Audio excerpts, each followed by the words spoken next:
రత్నవల్లేరు engineering college ఘటనపై ప్రభుత్వం serious గా ఉంది. ప్రత్యేక విచారణాధికారిని నియమించింది. మరొక 5గురితో టెక్నికల్ టీమ్ ను కూడా ఏర్పాటు చేసింది ప్రభుత్వం. అసలే కాలేజీలో ఏం జరుగుతోంది, అమ్మాయిల వాష్రూమ్ లో సీసీ కెమెరాలు పెట్టింది ఎవరో తేల్చాలంటూ కూడా పోలీసులు తేల్చబోతున్నారు. ఇక వీలైనంత త్వరగా కేసు చేరిస్తామని ప్రకటించారు పోలీసులు. ఈ ఘటనపై కలెక్టర్ ఎస్పీలతో ముఖ్యమంత్రి చంద్రబాబు కూడా మాట్లాడారు. తప్పు జరిగిందని తేలితే అత్యంత కఠినంగా చర్యలు తీసుకోవాలంటూ కూడా ఆదేశాలు జారీ చేశారు. ఇంజనీరింగ్ కాలేజ్ హాస్టల్లో ఇప్పటికే తనిఖీలు కూడా జరుగుతున్నాయి. అసలు హిడెన్ కెమెరాలు పెట్టింది ఎవరు, హిడెన్ కెమెరాలో ఉన్నట్లు ఎవరు గుర్తించారు, వారం రోజుల వరకు ఈ విషయాన్ని ఎందుకు దాచారు, ఇప్పటివరకు ఎన్ని వీడియోలు లీక్ అయ్యాయి, నిందితుడు ఆ వీడియోల్ని ఎవరెవరికి అమ్ముకున్నాడు, ఇలా అన్ని ప్రశ్నలకి సమాధానం రాబట్టాల్సిన అవసరం ఉంది. పోలీసుల దిశగా ప్రయత్నం కూడా చేస్తున్నారు. ఈ ప్రశ్నలకి సమాధానం రాబట్టాల్సిందిగా ముఖ్యమంత్రి చంద్రబాబు కూడా పోలీసులను ఆదేశించారు. ఇక ఈ మొత్తం ఎపిసోడ్లో రాజకీయాల ప్రమేయం ఎంత ఉందనే విషయాన్ని కూడా తేల్చబోతున్నారు. నిందితుడికి సహకరించింది ఆ అమ్మాయి ఎవరు, ఆ అమ్మాయి పేరు ఎందుకు బయటపెట్టడం లేదు, విషయం ముందే తెలిసిన ప్రిన్సిపాల్ ఎందుకు స్పందించలేరు, ఈ అన్ని అంశాలకు కూడా ప్రశ్నలకి సమాధానం రావాల్సి ఉంది. సో ఇప్పటికీ అక్కడికి మంత్రి కొల్లు రవీంద్రతో పాటుగా ఎస్పీ కలెక్టర్ కూడా వెళ్లారు. ఆ విద్యార్థులకి భరోసా ఇచ్చారు. ఒక కమిటీని కూడా ఏర్పాటు చేశారు. ఆ కమిటీలో ఒక పోలీస్ అధికారి చాలా కీలకంగా ఉంటారు. ఆ తర్వాత మరొక 5 టెక్నికల్ టీం కూడా ఉంటుంది. సో విచారణాధికారి పార్టీతో పాటుగా టెక్నికల్ టీం ఈ అన్ని ప్రశ్నలకు కూడా సమాధానం రాబట్టబోతోంది.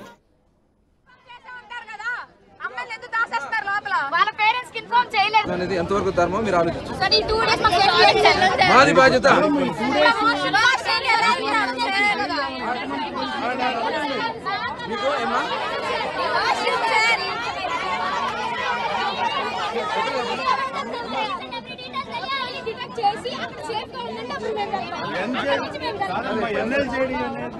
తెప్పించి చెక్ చేపిస్తారు. ఏనండమ్మా వీళ్ళ అడ్రస్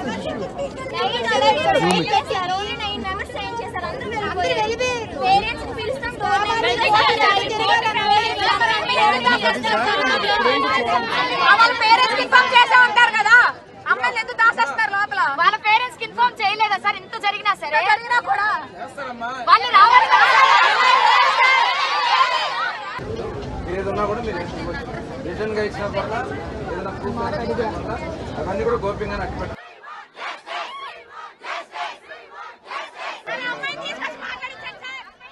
ఇక పోలీసులకు సంబంధించి ప్రత్యేక విచారణాధికారిని కూడా ఏర్పాటు చేసింది ప్రభుత్వం. మరొక 5 టెక్నికల్ టీంని కూడా ఏర్పాటు చేసింది.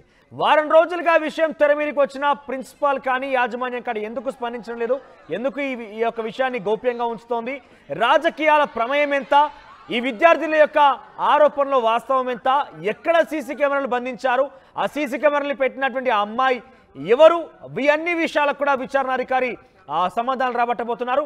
ముఖ్యమంత్రి చంద్రబాబు కూడా కలెక్టర్తో పాటుగా ఎస్పీతో కూడా ఇప్పటికే మాట్లాడారు. వీరందరి నుంచి కూడా ఎప్పటికప్పుడు సమాచారాన్ని స్వీకరిస్తున్నారు. అయితే ఆర్టీవీతో మంత్రి కొల్లు రవీంద్ర మరొక ఎమ్మెల్యే కూడా మాట్లాడారు. వారి యొక్క అభిప్రాయాన్ని ఏం జరగబోతోంది, ప్రభుత్వం ఎటువంటి చర్య కూడా తీసుకోబోతుందో వారి నుంచి మనం వినే ప్రయత్నం చేద్దాం. సంబంధించి ఈరోజు ఉదయం నుంచి కూడా ఉద్రిక్తత పరిస్థితులు నెలకొన్నాయి. ప్రస్తుతం విద్యార్థులతో మాట్లాడేందుకు మంత్రి కొల్లు రవీంద్ర వచ్చారు. విద్యార్థులతో మాట్లాడి వాళ్ళ డిమాండ్స్ కూడా అడిగి తెలుసుకునే ప్రయత్నం చేశారు. ప్రస్తుతం మంత్రి కూడా ఒకసారి మాట్లాడే ప్రయత్నం చేద్దాం. సార్, స్టూడెంట్స్ ఏం డిమాండ్ చేశారు, ఏం చెప్పారు? ఇన్వెస్టిగేషన్ జాగ్రత్తగా జరగాలని కోరుతా ఉన్నారు. దాంతోపాటు నైట్ నిన్న ఈరోజు కూడా చాలామంది పిల్లలు దీంట్లో వచ్చారు కాబట్టి ఆ కాలేజ్ నుంచి ఉన్న రేపు పొద్దున వాళ్ళ మీద డిసిప్లినరీ యాక్షన్స్ ఉంటాయని భయపడుతున్నారు. పొలిటికల్ లీడర్స్ ఇన్వాల్వ్మెంట్ కూడా ఉందంటున్నారు. కాలేజ్ యాజమాన్యం బెదిరించారని ఒక ప్రచారం జరుగుతుంది. దాని మీద అంతా ఇన్వెస్టిగేషన్లో రావాలి కదా, ఇన్వెస్టిగేషన్లో తెలియాలి. ఇప్పుడు ఎవరున్నారు ఏంటది మొత్తం వస్తుంది. పొలిటికల్ ఉంటే పొలిటికల్, ఎవరున్నా పొలిటికలే కాదు, ఎవరున్నా దీంట్లో వదిలే సమస్య. అంటే దాదాపు 300 మంది విద్యార్థులను చెప్తున్నారు, ఇంకా ఎక్కువ మంది కూడా ఉన్నారని చెప్తున్నారు. అంటే యాజమాన్యం చెప్పినా సరే వారం రోజుల నుంచి పట్టించుకోవట్లేదని కూడా విద్యార్థులు చెప్తున్న పరిస్థితి. చెప్తున్నారు, విద్యార్థులు చెప్తున్నారు. యాజమాన్యం అయితే వాళ్ళని పిలిచి మేము కౌన్సిలింగ్ చేసామని యాజమాన్యం చెప్తా ఉన్నారు. అయితే కౌన్సిలింగ్ చేసినప్పుడు ఇది ఎందుకు ఇలా వచ్చిందనేది మేము దాని మీద సీరియస్గా ఇన్వెస్టిగేషన్లో మొత్తం వస్తాయి. ఇందులో వాళ్ళు ఏంటంటే కొంతమంది ఏమో ఫొటోస్ ఉన్నాయి అంటున్నారు, కొంతమంది ఏమో చూసామంటున్నారు, కొంతమంది చూడలేదు ప్రచారం అంటున్నారు. ఏంటనేది తెలియాలి కదా, అందుకని ఇన్వెస్టిగేషన్ చేపిస్తారు. కాలేజ్ యాజమాన్యం ఏం చెప్తుంది? మీరు కాలేజ్ యాజమాన్యంతో మాట్లాడుతుందాక వాళ్ళు ఏం చెప్తున్నారు? యాజమాన్యం కూడా దీని మీద వచ్చింది, మా దృష్టికి కూడా వచ్చింది. మేము దాని మీద వెంటనే కొంత టీంని వేసి వాళ్ళని దాన్ని చేయమని వాళ్ళతో మాట్లాడమని చెప్పడం జరిగింది. మాట్లాడామని చెప్తాను. విద్యార్థులు చాలా మంది భయాందోళనకు గురవుతున్నారు. అందరూ కూడా గర్ల్స్ స్టూడెంట్స్ ఉన్నారు. వాళ్ళకి ఏం భరోసా ఇస్తారు గవర్నమెంట్ నుంచి? 100% దాంట్లో ఈ గవర్నమెంట్ ఆడబిడ్డలకి పూర్తి రక్షణ ఇస్తుంది. దీన్ని చాలా సీరియస్గా తీసుకుంటాం. దీన్ని ఎట్టి పరిస్థితుల్లో ఇంకోళ్ళు ఎవరైనా ఇలాంటి కార్యక్రమం చేయాలని కూడా భయపడే విధంగా ఉంటుంది తప్ప అలాంటిది ఏదైనా జరిగి ఉంటే మటుకు ఇమ్మీడియట్గా యాక్షన్స్ ఉంటాయి. నారా లోకేష్ కూడా ట్వీట్ చేశారు. అంటే మీరు ఒక నారా లోకేష్ మంత్రి గారితో ఏమైనా మాట్లాడే ప్రయత్నం చేశారో ఆయన ఏం చెప్పారు? అందరూ సీఎం గారు మమ్మల్ని అందరినీ ఇక్కడ పంపించడం జరిగింది. ఇమ్మీడియట్గా వెళ్ళి వాళ్ళని మాట్లాడి వాళ్ళకి న్యాయం జరిగే విధంగా చేయమని చెప్పడం జరిగింది. మీరు చెప్పండి, ఏం చెప్తారు ఈ ఘటన మొత్తం మీద? ఏం చెప్తారు? చూశారు కదండి, ఆడపిల్లల పట్ల ఆడపిల్లల రక్షణ పట్ల ఏ ప్రభుత్వమైనా వాళ్ళ భద్రతే ముఖ్యం. కానీ చంద్రబాబు నాయుడు గారి ప్రభుత్వంలో లా అండ్ ఆర్డర్ కంట్రోల్లో ఉంటుందనేది జగమెరిగిన సత్యం. ఇన్వెస్టిగేషన్ జరిగిన తర్వాత డీటెయిల్స్ అన్నీ మీడియాకు వస్తాయి. వాళ్ళు అడిగిన ఆ పాపలు అడిగిన 5 డిమాండ్లని ప్రభుత్వం యాక్సెప్ట్ చేస్తుంది. ఏ డిమాండ్లు అడిగారు వాళ్ళు? ప్రధానంగా ఏ డిమాండ్? మీరు విన్నారు కదండి, అంతా చూపించారు కదా. ఆ 5 డిమాండ్లు ఏముంటుంది? ఫస్ట్ ఫేక్ న్యూస్ అని చెప్పారు. అది సోషల్ మీడియాలో సర్క్యులేట్ అయింది. కాదు అది ఫేక్ న్యూసో కాదు ఇన్వెస్టిగేషన్ చేసినాకే తెలుస్తుంది. Investigation is already started, investigation going on. Investigation అయిపోయినాక ప్రాపర్గా బయటికి తెలుస్తుంది. అది ప్రెస్కి చెప్తారు. మీకు చెప్పకుండా ఉన్నాం కదండి. స్టూడెంట్స్ అందరూ అంటే కాలేజ్ యాజమాన్యం మళ్ళీ ఇది ఇన్వెస్టిగేషన్ అయిపోయిన తర్వాత యాజమాన్యం మమ్మల్ని ఇబ్బంది పెట్టకూడదన్నారు. మంత్రి గారు దానికి హామీ ఇచ్చారు, క్లియర్గా హామీ ఇచ్చారు. అగైన్ ఈ ఇన్వెస్టిగేషన్ 72 hours లోపు కంప్లీట్ అవ్వాలన్నారు. మంగళవారం లోపు చేస్తామని ఎస్పీ గారు కూడా ఒప్పుకున్నారు. అప్పటి వరకు కాలేజీకి వెళ్ళి వెళ్ళమన్నారు. అటెండెన్స్ ఇవ్వమంటే వేస్తానికి కూడా ప్రిన్సిపల్ ఒప్పుకున్నారు. ఇది మొత్తంగా గుడ్లవల్లి కాలేజ్ దగ్గర పరిస్థితి. ఉదయం నుంచి కూడా స్టూడెంట్స్ అందరూ కూడా వందలాది మంది స్టూడెంట్స్ వచ్చి ఇక్కడ నిరసన వ్యక్తం చేస్తున్నారు. తమకు న్యాయం చేయాలి, కాలేజీ యాజమాన్యం నిర్లక్ష్యంగా వహించి తమ జీవితాలను రోడ్డు మీద పడేసినట్లు చేసింది కాబట్టి తమకు న్యాయం చేయాలని చెప్పి విద్యార్థులందరూ కూడా ఉదయం నుంచి కూడా నిరసన వ్యక్తం చేస్తున్న పరిస్థితి కనిపించింది. మంత్రి కొల్లు రవీంద్ర, అదేవిధంగా ఎమ్మెల్యేలు కూడా, జిల్లా కలెక్టర్, అదేవిధంగా ఎస్పీ కూడా వచ్చి వాళ్ళతో చాలాసేపు మాట్లాడిన పరిస్థితి కనిపించింది. వాళ్ళందరూ కూడా ప్రధానంగా ఒక 5 డిమాండ్లను మంత్రి దృష్టిలో పెట్టారు. వాళ్ళు ఖచ్చితంగా మంత్రి కూడా విద్యార్థులతో మాట్లాడుతూ ఖచ్చితంగా దీనికి సంబంధించి ఇన్వెస్టిగేషన్ చేస్తాం, ఖచ్చితంగా 2 రోజుల్లోనే దీనికి సంబంధించి పూర్తిగా ఇన్వెస్టిగేషన్ చేసి దోషులు ఎవరైనా సరే ఖచ్చితంగా శిక్షించి తీరుతామని చెప్పి చెప్తున్నారు. ఒకవేళ కాలేజీ యాజమాన్యం తప్పుంటే కాలేజీ యాజమాన్యం కూడా శిక్షిస్తామని చెప్పి పరిస్థితి కనిపించింది. విద్యార్థులు అయితే ప్రస్తుతం మన నిరసనను విరమించారు. అయితే 2 రోజుల్లో ఏం జరుగుతుంది అనేది వేచి చూడాలి. గవర్నమెంట్ అయితే ఖచ్చితంగా విద్యార్థులకి న్యాయం చేస్తామని చెప్పి కూడా చెప్పిన పరిస్థితి ఇక్కడ కనిపిస్తుంది. ప్రభుత్వం గుడ్లవల్లేరు ఇంజనీరింగ్ కాలేజ్ జరిగినటువంటి ఘటనపై చాలా సీరియస్ గా ఉంది. ప్రత్యేక విచారణాధికారిని నియమించింది. ఇప్పటికే కొంతమంది మంత్రులు కూడా వచ్చి ఆ విద్యార్థులకు భరోసానిచ్చారు.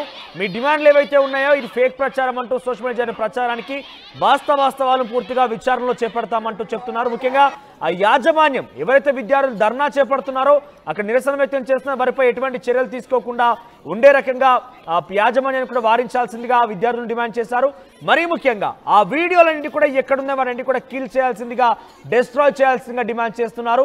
అక్కడ నిందితులు ఎవరైతే విజయ్ కావచ్చు, అమ్మాయి కావచ్చు, ఇద్దరిని కూడా చాలా కఠినంగా శిక్ష వేయాల్సింది కూడా విద్యార్థులు డిమాండ్ చేస్తున్నారు. సో ఈ డిమాండ్ అన్నింటినీ కూడా రాష్ట్ర ప్రభుత్వం అంగీకరించింది, విచారణాధికారిని ఆదేశించింది. ఇప్పటికే ఎస్పీ, కలెక్టర్ కూడా అక్కడికి వచ్చి ఆ విద్యార్థులకు భరోసానిచ్చారు. దీంతో ఆ విద్యార్థులందరూ కూడా అక్కడ ధర్నాను విరమించారు. సో ఒకసారి ఆ పోలీస్ అధికారి ఎస్పీ మాట్లాడారు. ఆర్టీవీతో ఏం మాట్లాడారు చూద్దాం. ఉంటాయంటే మరి ఎవరు కూడా అటువంటి సాహసం చేయడానికి అవకాశం లేకుండా ఉంటాయని నేను తెలియజేస్తా ఉన్నాను. అంతేకాకుండా ఈ ఇన్వెస్టిగేషన్ అనేటువంటిది non linear junction detector NLGD అనేటువంటి ఒక ఆపరేటర్స్తో కూడా మేము దీన్ని చేసేదానికి మేము సిద్ధంగా ఉన్నాము. కానీ ఇక్కడ ఉన్నటువంటి సిచ్యువేషన్ ఎటువంటి పరిస్థితుల దృష్ట్యా మాకు కొంచెం వెసులుబాటు కల్పించినట్లయితే మేము అన్నీ కూడా మాకు సహకరించినట్లయితే మేము చేయడం జరుగుతుంది. అట్లాగే నిన్న నైట్ అలాగే ఈరోజు మార్నింగ్ కూడా ఒకసారి వెరిఫై చేయడం జరిగింది. అంతేకాకుండా ఈ టోటల్ ప్రెమైసెస్లో కూడా ఎక్కడైనా సరే ఏమైనా కెమెరాస్ ఉన్నాయని ఎంటైర్ క్యాంపస్ మేము తరువుగా చెక్ చేయడం కూడా జరుగుతుంది. అంతేకాకుండా ఈ యొక్క ఇన్వెస్టిగేషన్ త్వరితగతిన నిన్న ఏదో చెప్తా ఉన్నారు, అంత సమయం పట్టేంత పెద్ద కేసు కూడా కాదు ఇది. ఇమ్మీడియట్గా దీన్ని మా యొక్క స్పెషల్ టీంని ఏర్పాటు చేసి ఈ యొక్క ప్రోగ్రెస్ కేసులో ఉండడమే కాకుండా దీన్ని ఏ రకంగా మేము దీన్ని ఇన్వెస్టిగేషన్ చేస్తున్నాం అనేది కూడా ట్రాన్స్పరెంట్ మేనర్లో కూడా మేము చెప్పడం జరుగుతుంది.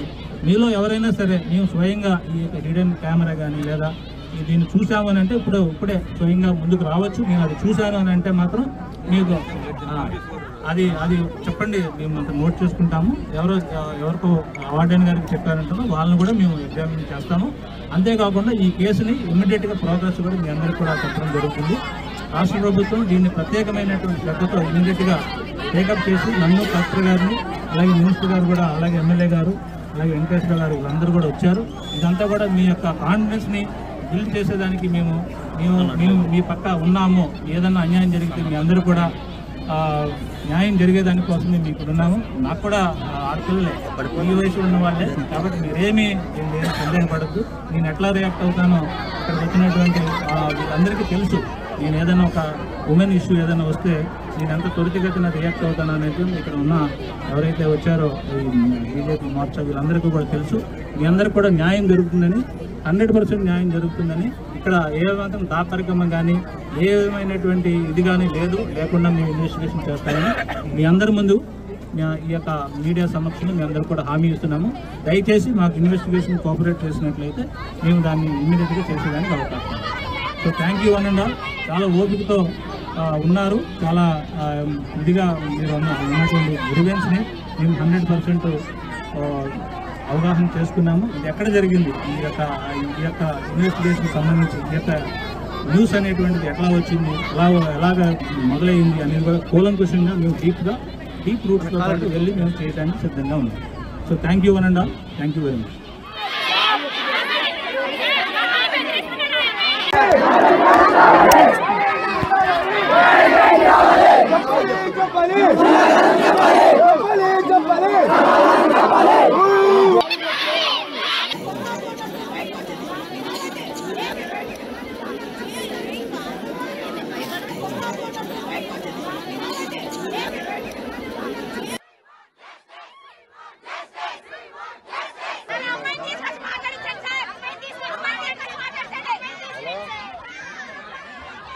అనేది ఎంతవరకు ధర్మం మీరు ఆలోచించండి. సార్ ఈ 2 డేస్ మాకు చేయండి.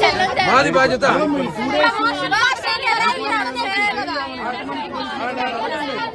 మీకు ఏమా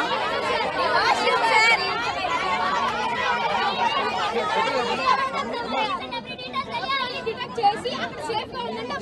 అప్పుడు మేము తెప్పించి చెక్ చేపిస్తారు.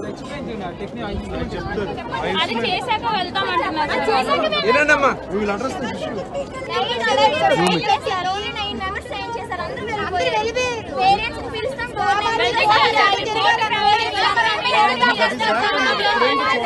వాళ్ళ పేరెంట్స్ ఇన్ఫార్మ్ చేసే ఉంటారు కదా, అమ్మాయిలు ఎందుకు దాసేస్తారు లోపల? వాళ్ళ పేరెంట్స్ ఇన్ఫార్మ్ చేయలేదా సార్? ఇంత జరిగినా సరే కూడా వాళ్ళు రావాలి కదా.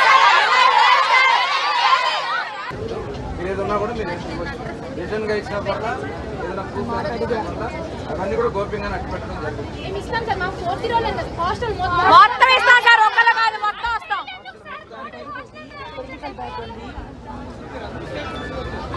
పొలిటికల్ బ్యాక్గ్రౌండ్ నిన్న నైట్ బెదిరించారు కదా సార్. Political background